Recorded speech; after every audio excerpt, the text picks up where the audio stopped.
What's up mga brad? So video ng presyuhan muna tayo nitong power amplifier na Shockwave 4K. Sa mga magtanong kung magkano po ito po ay nagkalaga ng 41,000. At sa mga magtanong din kung magkano itong GS15 Grand Slam 1.5 po to. Ito po ay nagkalaga ng 14,500. Yan, kasama po ito sa order ni Mr. Customer, itong Shockwave 4K at itong GS15.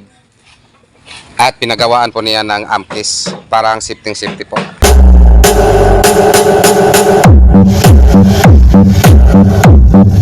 So what's up mga brad, ito po pala ang mga item na siniship namin kahapon. Yan po ay in-order ni Mr. Customer, Mr. Tagulgol dyan ng Ormoc City.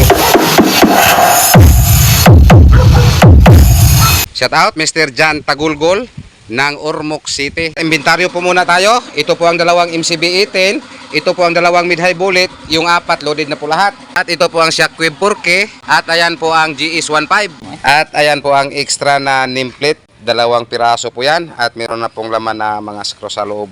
At sa hindi pa nakalam kung ano po ang nakaload nito, so ayan po ang nakaload sa kanyang sub, at ito naman ang nakaload sa kanyang mid, at ito naman ang nakaload sa kanyang high. Ito po ang gagamitin namin para po sa kanyang high. So ayan po ang dalawang TWX18 40K. So ayan na po Mr. Customer, naipasok na po namin sa amkis. At ito po ang kaniyang GS15. Yan po ang magdala sa kaniyang high. MCB Cebu Box Maker.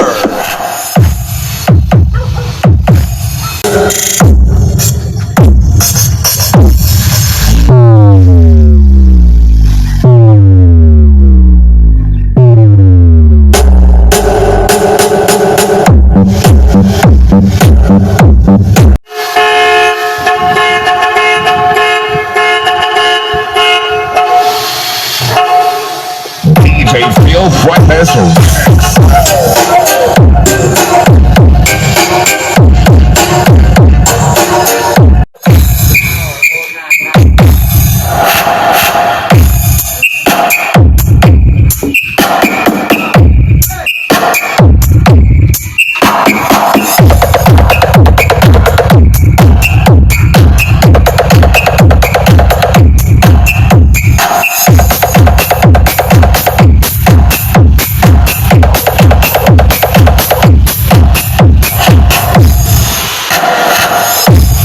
Daghang kay salamat mo sir sa ikaduhang pagbalik og order diri sa ato upat ka tawo gabayong 48 kilos to Sonra loaded 4 watts